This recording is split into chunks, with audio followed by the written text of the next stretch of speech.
les bendiga.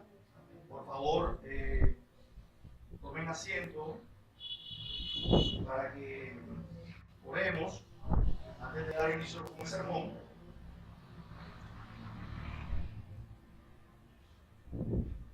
¿Listo? Ok.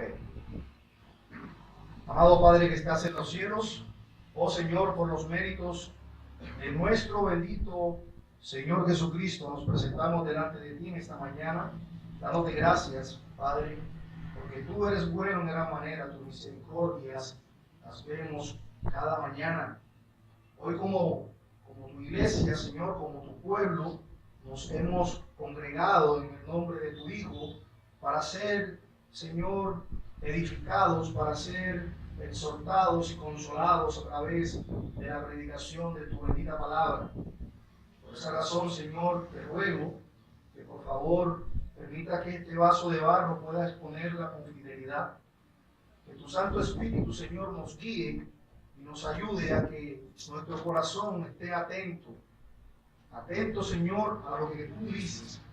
Tú hablándole a tu pueblo, Señor, con poder. Ayúdanos a no solo ser oidores de tu palabra, sino a ser hacedores de tu palabra. Mira, Señor, el corazón de cada uno de mis hermanos hoy acá y ayúdanos, Señor, a poder exaltarte, glorificarte en nuestras vidas. Te lo pedimos, oh Señor, en el nombre bendito de nuestro Señor Jesucristo. Amén y amén. Pido algo de excusa, hermanos, por la voz. He venido un poco con gripe. Les ruego, por favor, me acompañen al libro o a la carta del apóstol Pablo a los Colosenses. Vamos a continuar una serie de sermones expositivos que tenemos más de un mes que no continuamos predicando esta epístola. Colosenses, capítulo 2. Vamos a leer desde los versículos 16 al 23, aunque solo nos concentraremos en los versículos 18 y 19. Esa será nuestra porción, pero para tomar el contexto vamos a estar leyendo desde el versículo 16 hasta el versículo 23. Les ruego, por favor, me acompañen colocándose en pie para leer la bendita palabra de Dios. De esa manera hacemos reverencia y guardamos la reverencia que requiere la palabra.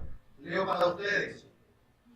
Por tanto, nadie os juzgue en comida o en bebida, o en cuanto a días de fiesta, luna nueva o días de reposo. Todo lo que es sombra de lo que ha de venir, pero el cuerpo es de Cristo.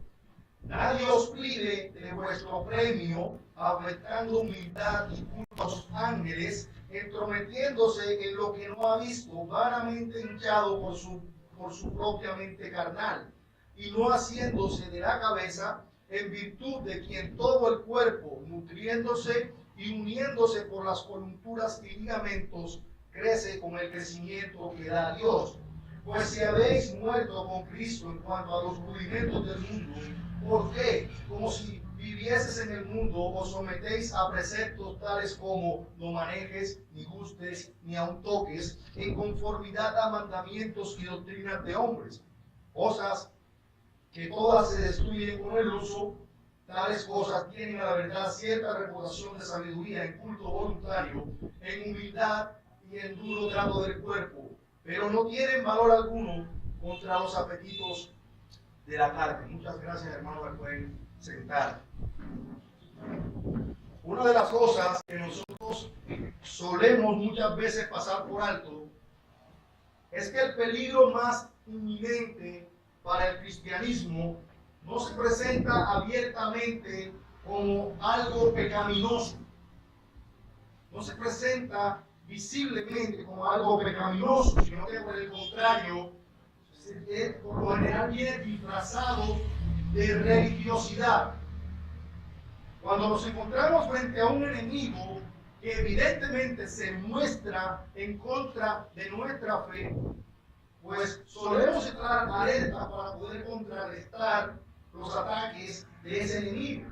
Pero cuando el enemigo viene con ropajes de piedad, cuando el enemigo viene con ropajes religiosos, muchos creyentes tienden a confundirse y algunos pueden ser llevados de momento o pueden ser llevados momentáneamente a ser arrastrados por vientos de doctrina que en el fondo son absolutamente contrarios al mensaje del Evangelio de nuestro Señor Jesucristo, por mucha apariencia de piedad que éste lleve. Y eso es precisamente lo que estaba ocurriendo en esta iglesia en Colosas, que nosotros hemos venido estudiando a través de todos estos meses. Ya llevamos más de un año estudiando esta carta, donde Pablo con mucha preocupación les advierte a estos hermanos que no necesitamos algo más que la persona de nuestro bendito Señor Jesucristo para nuestra salvación y para nuestra santificación. Porque por muy básico que parezca a ustedes escucharlo, el enemigo número uno de nuestras almas, hermanos, es el legalismo. En nuestro último sermón nosotros estuvimos estudiando acerca del legalismo. Y vimos cómo nuestro Señor Jesucristo es infinitamente superior a cualquier tratar o a cualquier manera o forma de usurpar su obra.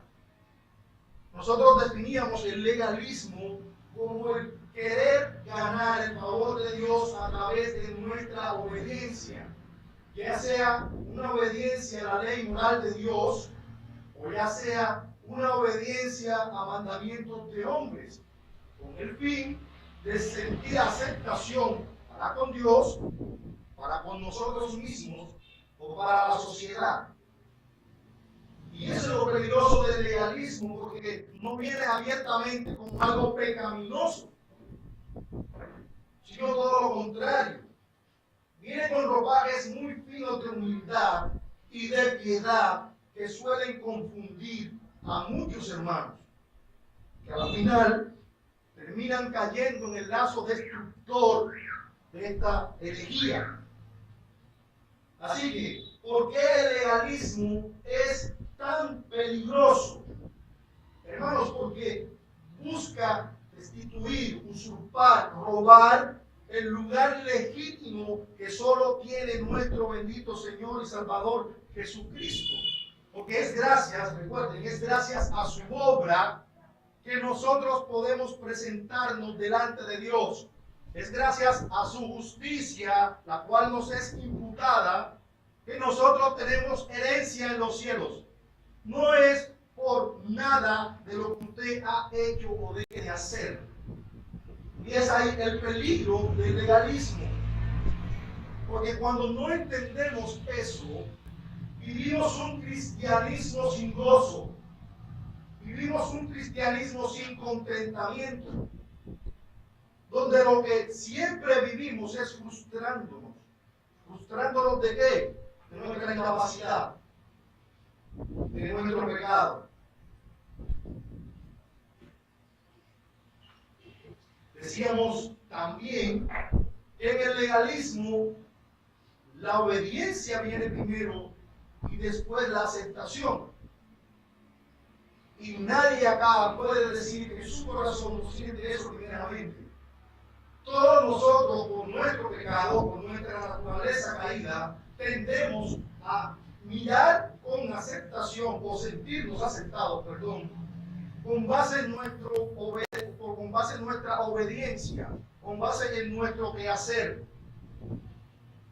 Es por eso, hermanos, que es tan chocante el mensaje del Evangelio para nuestro corazón, porque nuestro corazón es legalista, siempre busca preeminencia, siempre busca protagonismo. Pero hermanos, el único protagonista de esta historia, como decía nuestro hermano Alejandro en la escuela dominical, es aquel de quien hablan las escrituras desde el principio hasta el final. Es el protagonista de la historia, es el protagonista de la redención y es el único quien merece toda la gloria. Ninguno de nosotros merece Nada, solo el infierno. Así que debemos tener siempre presente esto. Así que nosotros no necesitamos, para tener el favor de Dios, no necesitamos obedecer leyes o mandamientos. ¿Por qué?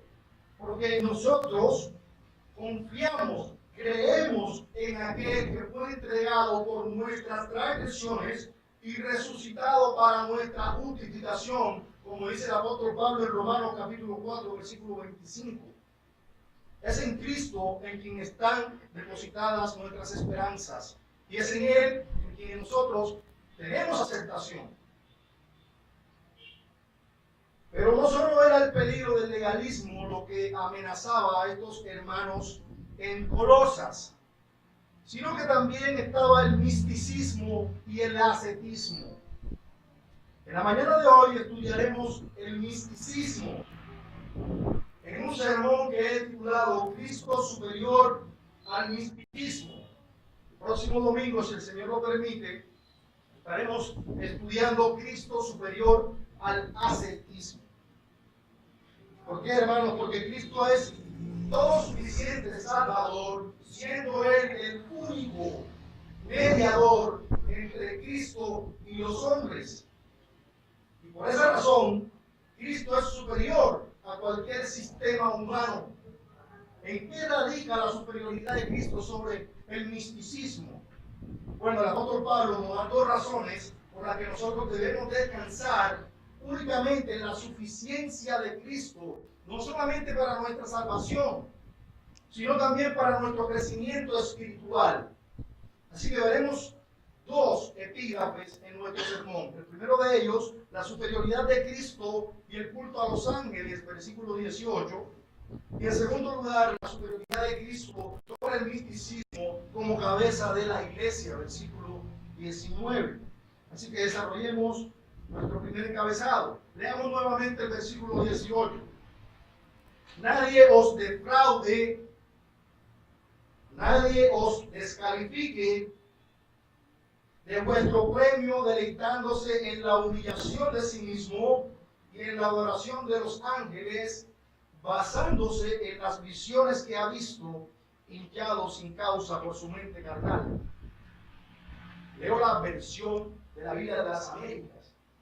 Y si ustedes notan en su Biblia Reina Valera, es un poquito más difícil de comprender ese mensaje. ¿Qué es el misticismo? Vamos a tratar de dar una definición lo más sencilla posible para que podamos comprender qué es el misticismo, hermano, porque es muy difícil su definición. El misticismo puede definirse como la búsqueda de experiencias espirituales más profundas a través de una comunicación directa con Dios y descansando en el mundo sensorial y en las emociones, sin tener en cuenta, escuchen esto, sin tener en cuenta el intelecto, sin tener en cuenta la inteligencia.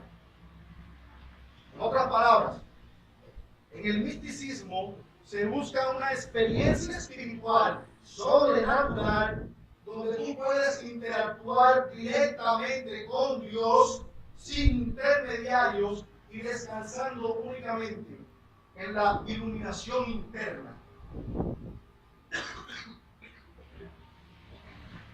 Perdón.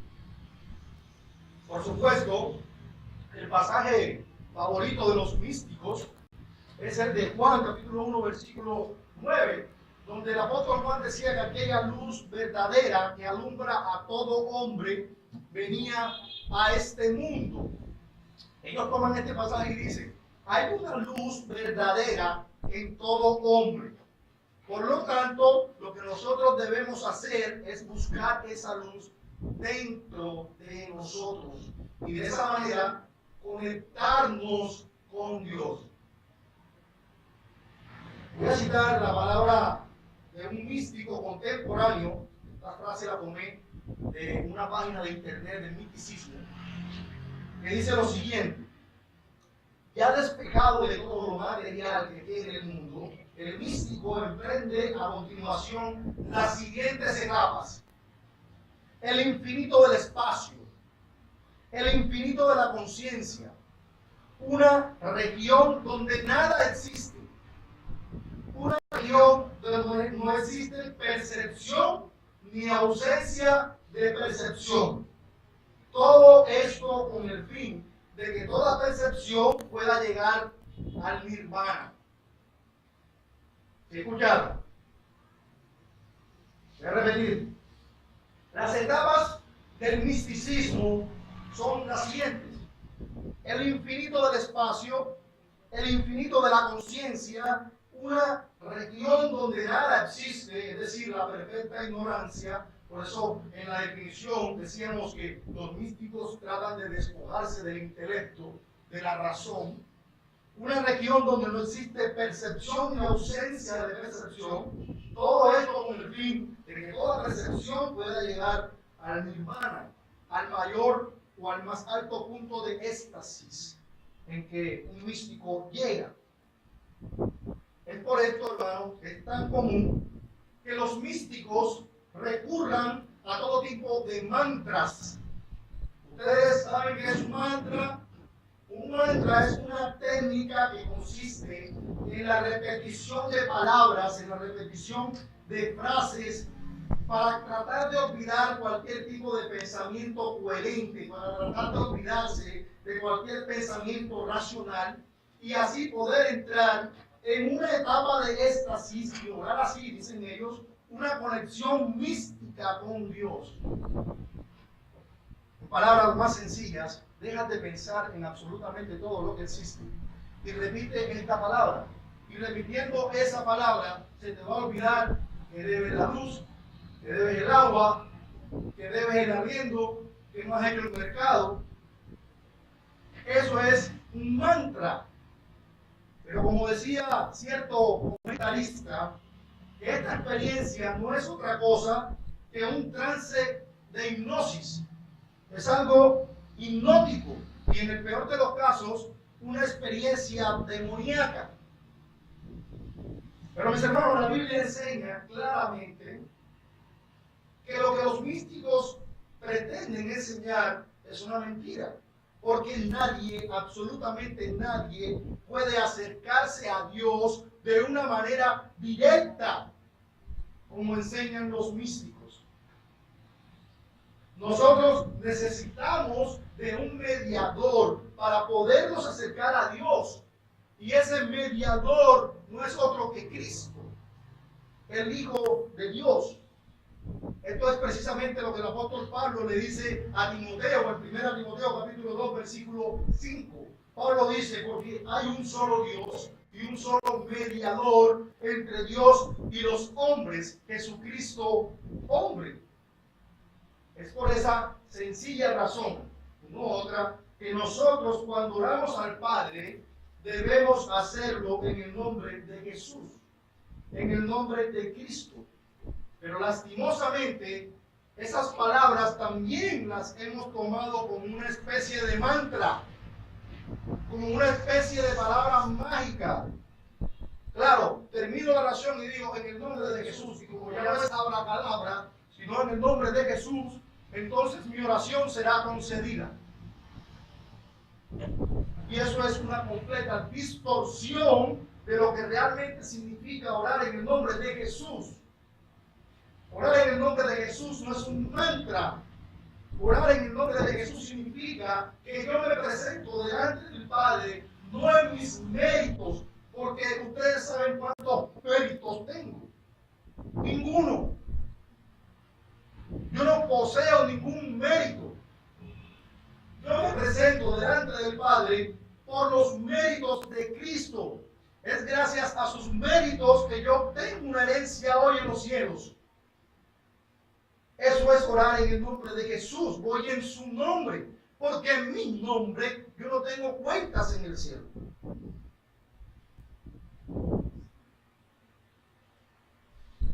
Así que orar en el nombre de Jesús no es un mantra. Y ojalá nunca olviden eso. Es Cristo quien lo merece todo. No es un mantra. Es gracias a Él y a su obra. No son más palabras mágicas. Dilo en el nombre de Jesús porque te será concedido.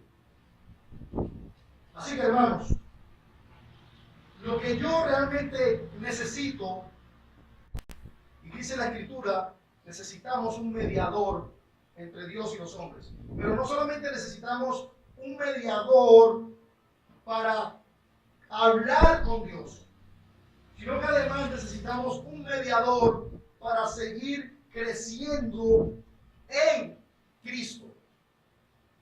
En el día de hoy, hermanos, Dios nos habla a través de su palabra. Dice el autor de Hebreos en el capítulo 1 que Dios, habiendo hablado muchas veces y de muchas maneras en otro tiempo a los padres por los profetas, en estos postreros días nos ha hablado por el Hijo, a quien constituyó heredero de todo y por quien asimismo hizo el universo. Es decir, que el mismo Cristo sigue siendo el mediador de esa palabra.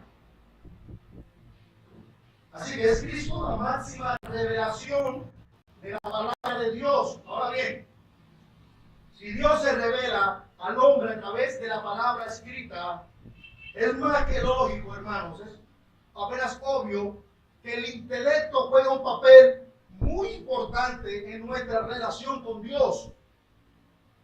Porque es gracias a la obra del Espíritu Santo en nosotros que nos capacita, abriendo nuestro entendimiento para que a través de la razón y del intelecto yo pueda comprender esa palabra.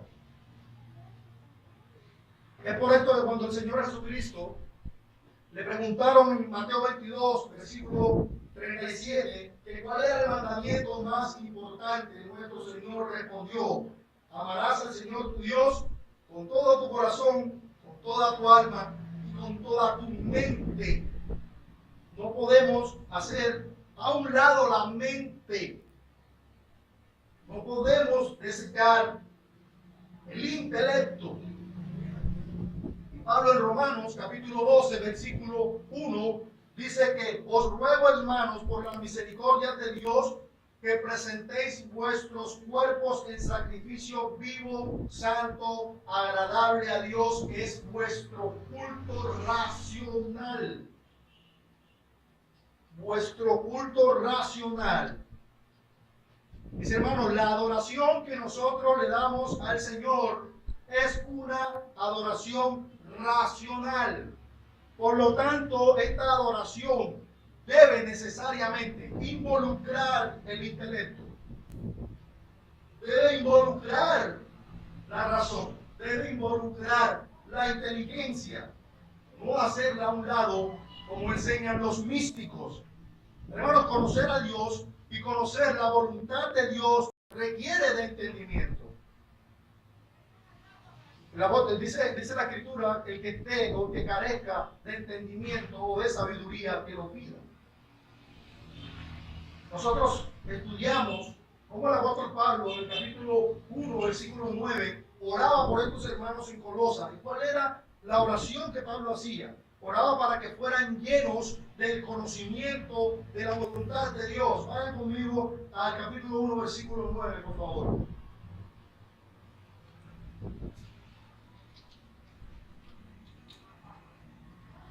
Por favor, un hermano que lo lea. Colosenses capítulo 1, versículo 9. Por lo cual también nosotros, desde el día que nos oímos, no cesamos de orar por vosotros y de pedir que seáis llenos del conocimiento de eso uno en toda sabiduría e inteligencia espiritual. Gracias, hermano. Noten, no cesamos de orar por vosotros para que sean llenos del conocimiento de su voluntad en toda sabiduría e inteligencia espiritual. Es imposible que nosotros conozcamos la voluntad de Dios poniendo a un lado las escrituras y poniendo a un lado el intelecto. Es completamente imposible. Pero esto es precisamente lo que propone el misticismo. Esto es lo que propone el misticismo. Es por esto que Pablo les advierte a estos hermanos en Colosas del peligro de esta falsa enseñanza. Estos falsos maestros presumían de haber alcanzado una unión superior, una unión mística con Dios, y que estos creyentes en Colosas reconocían. Pero Pablo les dice: nadie os prive de vuestro premio, que ningún ritualista venga a condenarlos o a descalificarlos porque ustedes no estaban experimentando ese mismo tipo de experiencia religiosa que estos falsos maestros decían tener. Estos falsos maestros estaban constituyéndose en jueces de los demás porque los estaban descalificando religiosamente. Pero lo más increíble de todo es que a la vez se mostraban como superiores a los demás, y eso, dice Pablo, venía disfrazado de una falsa humildad. Noten el versículo 18. Nadie os prive de vuestro premio, es decir, nadie los descalifique, afectando humildad y culto a los ángeles. La Biblia de las Américas lo traduce como: nadie os defraude de vuestro premio, deleitándose en la humillación de sí mismo. Más adelante, en el versículo 23, el texto que vamos a exponer el próximo domingo, dice: tales cosas tienen a la verdad cierta reputación de sabiduría y culto voluntario y humildad, y en duro trato del cuerpo, no en alguna honra para el saciar de la carne. Por lo que muchos comentaristas sugieren que estos falsos maestros practicaban largos ayunos y dormían poco, preparándose para tener visiones. Ellos hacían todo un protocolo de preparación donde ayunaban largos días, no dormían, preparando para hacer o para tener visiones. Y por supuesto, mis hermanos, cuando una persona deja de comer y deja de dormir, empieza a ver lo que sea. Ahora bien, no es muy clara la relación del pasaje donde dice Pablo que tenía, o la relación que tiene la falsa humildad con el culto a los ángeles. El pasaje es bastante oscuro y no nos deja mucha claridad. Sin embargo, noten cómo dice Pablo: nadie os prive de vuestro premio, afectando humildad y culto a los ángeles. Sin embargo, muchos comentaristas están de acuerdo que era muy probable que estos individuos pretendían o enseñaban algo como esto: como Dios es tan glorioso, como Dios es tan santo, como Dios es tan trascendente, y yo soy tan indigno, yo soy tan pecador, tan miserable, lo mejor es llegar a Dios no directamente por medio nuestro, sino por medio de los ángeles. Eso suena bastante humilde, ¿verdad?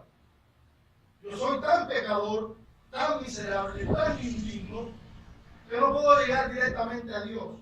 Yo prefiero hacerlo vía ángeles. Lo quiero hacer por medio de los ángeles. Eso suena humilde. El problema, mis hermanos, es que la Biblia prohíbe esta práctica. Las Escrituras enseñan claramente, como lo leímos en 1 Timoteo capítulo 2, versículo 5, que existe un solo mediador entre Dios y los hombres. Y por supuesto, ese mediador no es María, no son los santos, no son los ángeles, es únicamente nuestro gran Dios y Salvador, Jesucristo. De hecho, en el libro de Apocalipsis, en el capítulo 19, versículo 10, nosotros vemos cómo Juan estaba tan sorprendido de la visión que el ángel le estaba mostrando, que él, en un impulso humano, se postra delante del ángel. ¿Y qué responde el ángel? Mira, no lo hagas, no lo hagas, porque yo soy consiervo tuyo y de tus hermanos los profetas. Adora a Dios, adora a Dios. Sin embargo, a pesar de todas estas advertencias en las Escrituras, el culto a los ángeles, hermanos, no solo no ha desaparecido, en nuestros días, sino que parece estar más vivo que nunca. Más vivo que nunca dentro del catolicismo romano y las religiones orientales, sobre todo la nueva era, es donde este tipo de culto de adoración a los ángeles es más prominente. Es fácil llegar a la casa de cualquier católico y encontrar un sinnúmero de ángeles. Dentro del Concilio de Trento, estos católicos incluyeron la plegaria a los ángeles. Así que el pedirle a los santos también decían que podían pedirle a los ángeles. Pero como todavía más preocupación vemos, es que incluso a nosotros mismos nos enseñan o nos enseñaron oraciones a los ángeles. ¿Se acuerdan del ángel de la guarda?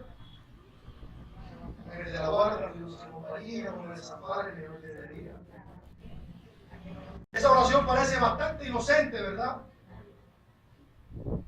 Hermano, pero lo que se encuentra detrás de esa oración no es otra cosa que robarle a Cristo el legítimo lugar de preeminencia que solo Él tiene, y eso no tiene nada de inocente. Eso no tiene absolutamente nada de inocente. Recuerden Colosenses capítulo 1, versículo 16, porque en Él, en Cristo, fueron creadas todas las cosas, las que están en los cielos, las que están en la tierra, visibles e invisibles, sean tronos, sean dominios, sean principados, sean potestades, todo fue creado por Él y para Él. Cristo es preeminente por encima de todo. Y de los ángeles también.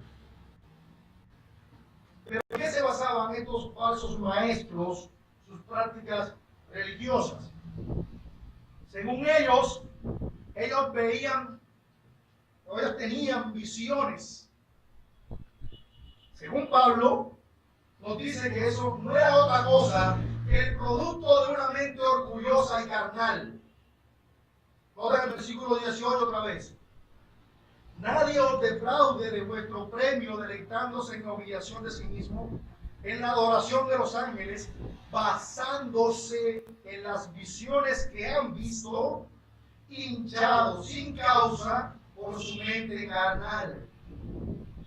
Estos hombres pretendían pertenecer a una élite especial de personas que recibían revelaciones directas de Dios. Algo muy común en nuestros días, ¿no? No, ellos no eran cristianos ordinarios que buscaban conocer la voluntad de Dios a través del estudio de la palabra. Ellos no eran cristianos ordinarios que procuraban con insistencia en crecer en santidad a través de la palabra, de la lectura de la palabra. No, ellos estaban en un nivel superior. Ellos veían visiones. Ellos tenían visiones. Pero Pablo nos dice que este tipo de misticismo no es otra cosa que orgullo y carnalidad disfrazada. Dice el comentarista William Hendrickson, comentando acerca de este pasaje, lo siguiente: este individuo pretende, quizá hasta cree, haber visto algo y se jacta de esa experiencia. Hace de ella el asunto más grandioso. Si alguno se atreve a contradecirle o a poner en duda sus teorías, contestará: pero yo he visto esta y otra visión. Al decir esto y al relatar su visión, tomará por supuesto un aire de tener una penetración profunda de misterios revelados divinamente. Él se vanagloria de lo que él considera su conocimiento superior. Se olvida que el conocimiento envanece, pero el amor edifica. Este hombre, continúa, dice Pablo, está hinchado sin causa por su mente carnal.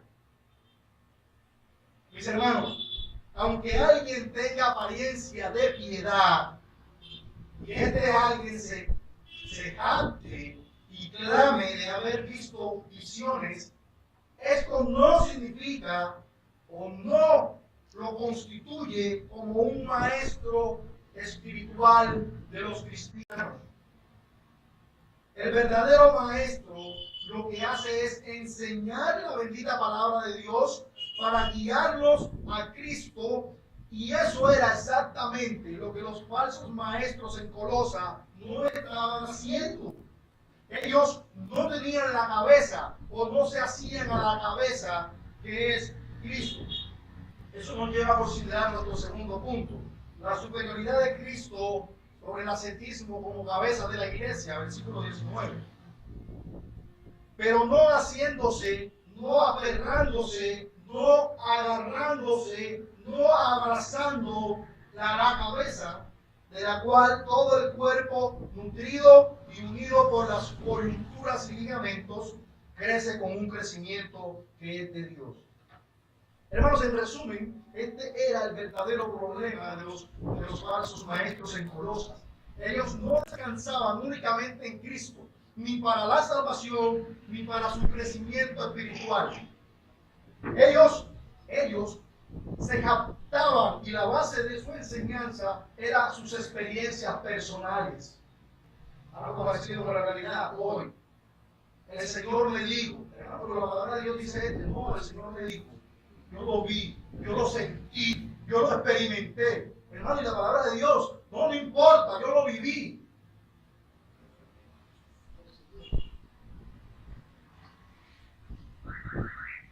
Hermano, nosotros vivimos en una época donde tenemos el uso del Internet y tenemos acceso a gran cantidad de ministerios. Pero si tú realmente quieres crecer espiritualmente, hermano, no te pongas a buscar experiencias espirituales o a tratar de buscar una unión mística sobrenatural con Dios. Si quieres crecer en verdad, aférrate a Cristo. Eso es lo que el apóstol Pablo está diciendo aquí. Cristo es todo suficiente Salvador que suple a su iglesia de todo lo que su iglesia necesita. Es en virtud de nuestra unión con Cristo como cabeza, es en virtud de nuestra dependencia de Cristo como cabeza, que todo el cuerpo, es decir, todos nosotros que somos su iglesia, nutriéndonos y hundiéndonos por las coyunturas y ligamentos, crecemos con el crecimiento que da Dios. Eso es lo que Pablo está diciendo aquí. Pero lo más interesante es el proceso que el apóstol Pablo nos deja ver, el argumento que Pablo está planteando aquí. ¿Y por qué? Nosotros habíamos enseñado, cuando hablamos en el capítulo 1, versículo 17, que Cristo es la cabeza de la iglesia, en el versículo 18, que la hormona que está íntimamente relacionada con el crecimiento de los tejidos cognitivos y con el esqueleto, se encuentra en una glándula que se llama la glándula pituitaria, y esta se encuentra en una pequeña cavidad en el cerebro, en la base del cráneo. Es a esta glándula que nosotros debemos nuestro crecimiento. Y esta es una sola de las formas, o de las tantas formas, en que la cabeza ejerce influencia considerable sobre el crecimiento del cuerpo. Por eso es que este argumento del apóstol Pablo no puede ser refutado ni siquiera por la ciencia moderna. Porque esa analogía que Pablo toma, esa metáfora que Pablo toma, es real. El cuerpo no puede crecer sin la cabeza. De manera que el verdadero mensaje que el apóstol Pablo desea comunicar es que toda la iglesia debe su crecimiento ¿a quién? A Cristo. La iglesia no necesita ni debe buscar otra fuente de poder para vencer el pecado. La iglesia no necesita ni debe buscar otra fuente de conocimiento o de virtud o de gozo fuera de Cristo. Así como el cuerpo humano está debidamente sostenido y unido por las coyunturas y los ligamentos, experimenta crecimiento normal. Todo ser humano experimenta ese crecimiento de una manera normal. Así también, hermanos, la iglesia, cuando cada uno de sus miembros soporta y mantiene un estrecho contacto el uno con el otro, proseguirá bajo el cuidado alentador del Señor. ¿Y qué pasará? Hermanos, seguiremos creciendo de gracia en gracia y de gloria en gloria. En palabras más sencillas, cada creyente debe aferrarse a Cristo, debe alimentarse de Cristo, debe depender enteramente de Él y de lo que Él hizo en la cruz del Calvario. Es de esa manera. ¿Y qué va a pasar cuando ese hermano que se está nutriendo de Cristo tenga contacto con los otros hermanos de la congregación? Pues este hermano va a traspasar lo mismo que ha recibido de su Señor. Y de esa manera el cuerpo crece con el crecimiento que da Dios. Acompáñenme un momento a Efesios capítulo 4, versículo 15. Efesios capítulo 4, versículo 15.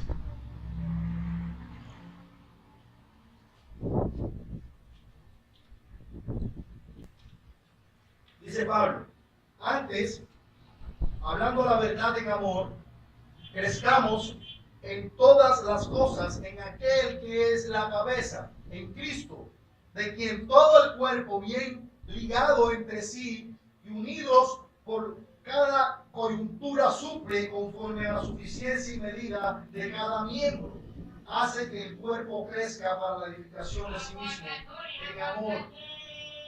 Cada creyente, actuando en el cuerpo, en su conexión con el otro, cada uno, como dice Pablo, según el don que Dios le dio. De esa manera, hermanos, nosotros crecemos en el crecimiento que da Dios. No es en experiencias místicas que nosotros vamos a crecer. No es en visiones sobrenaturales que el cuerpo va a crecer. Ya para concluir, mis queridos hermanos, lo opuesto al misticismo es una verdadera, deleitosa y profunda comunión con Cristo. Eso es lo que Pablo está planteando aquí. Es precisamente esto lo que el misticismo no propone, y por la razón de que el misticismo es dañino y peligroso. Porque el misticismo impide el desarrollo de ese tipo de comunión con nuestro Salvador, pero al mismo tiempo produce la sensación engañosa de intimidad con Él. Claro, ya yo no tengo una comunión a través de la lectura de la palabra y la oración, sino que ahora yo pretendo, o digo, pues, tener experiencia con Dios a través de una unión mística, sin tener en cuenta el intelecto. Que el Señor nos ayude como iglesia, hermanos, nos ayude como iglesia a empaparnos cada vez más de su palabra, pero no hacerlo como un mero ejercicio intelectual, sino como el medio para permanecer en Cristo, aferrándonos a Él, descansando conscientemente en su obra de salvación, procurando conscientemente en hacer su voluntad. ¿Para qué? Para poder disfrutar de vida abundante, la vida abundante que Él compró en esa cruz. Y si tú eres sensacionalista y te gusta lo sobrenatural,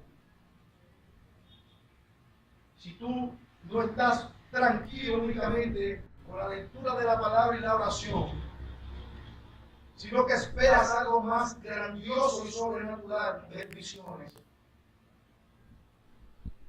hermanos, no estás entendiendo el mensaje del Evangelio. Y tampoco estás entendiendo cuál es el lugar que Cristo ocupa en tu santificación.